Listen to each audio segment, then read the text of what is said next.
market as a vehicle is essentially what we call showing collection to a customer. Yeah. The way we used to show it was trade shows, children's runway shows. Yeah. How we show it in this interim period is digitally. But say next year things get back a little bit more to normal.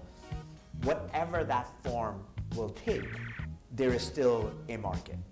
Yeah. We still develop a collection. We still need to sell that collection. That would be interesting to see after post-COVID. How is this? Is it going to go back to normal? Yeah. I hope it does, because I think there's an aspect of interaction of your buyers from Neiman Marcus, from Dallas coming in, and you interacting with them and talking it live and exchanging stories and talking about obviously the product, the sell-throughs. Right now, actually everything functions perfectly. Yeah.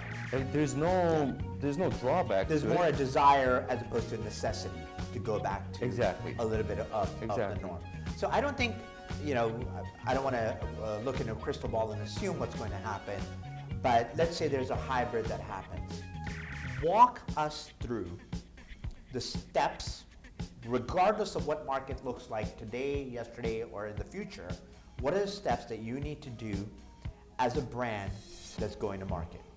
What would be the absolute must preparatory steps that a company needs to take prior to taking that collection and showing it to, or hoping that they can show it to someone? Yeah. Well, I think COVID or no COVID, the preparation is the same, and that's never going to change, because it's something that you have to do. It's a procedure of how you get from point A to point Z. Yeah. And that's never going to change, regardless of the market. But and what does that mean? I guess, like for this audience to understand, like in the very beginning, obviously the designer makes the collection. They have a vision. They start with the vision boards. They say like, okay, this is what we see is going to be the trend. They take all kinds of pictures. They put it on a big board, and this is something where the motivation and inspiration comes to the designer from. From that point on, then the designer, the sketchers, they start sketching. From that board is a motivation. Now they put it in their head, and the sketcher starts sketching the actual collection. They use, or actually you use some kind of guideline, depending on, of course, what kind of company you work for or whatever you're doing, whether you're going to have more categories, pants, or is it going to be just jackets. You sketch them up and you put them together, and you try to put them together, of course. Like in the end, it's a totally different story. They sketch immense amount of sketches. They color them. They put swatches on every one of these sketches. And then once it's done, then they start narrowing it down, and then they take out, well, this one doesn't go with this. Who's narrowing it down? The designers. Initially, the designers, they say like, oh, we won't need this, etc. Yep. And they put it on one side. Yep. And this is what often happens. Actually, this would be interesting, because once that it's, the designers then trim it down, then they invite the sales team to come in.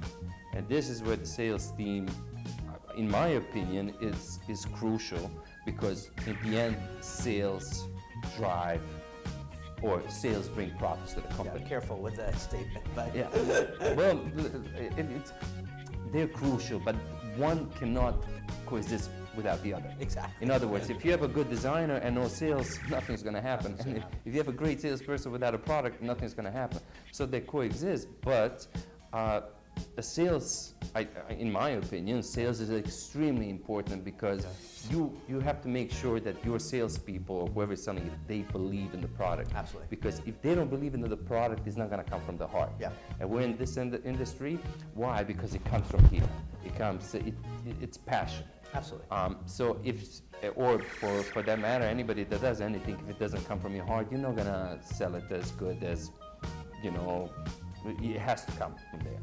So salespeople sit, then they start communicating with the designer, and then they say like, well, and this is what happened obviously to me, and like to all my salespeople, I asked them, okay, so who's buying that dress? Who's buying that shirt? Who's buying that pant? And I need them to answer me by client, not like I think I can sell, because this is where you also have to stay extremely objective. Because when you see something, you will obviously automatically refer to yourself. Yeah. I like this. But Doesn't that's not matter. the point. That's not the That's not the point. You have to be so focused on what your clients want, and you have to know your clients. Yeah.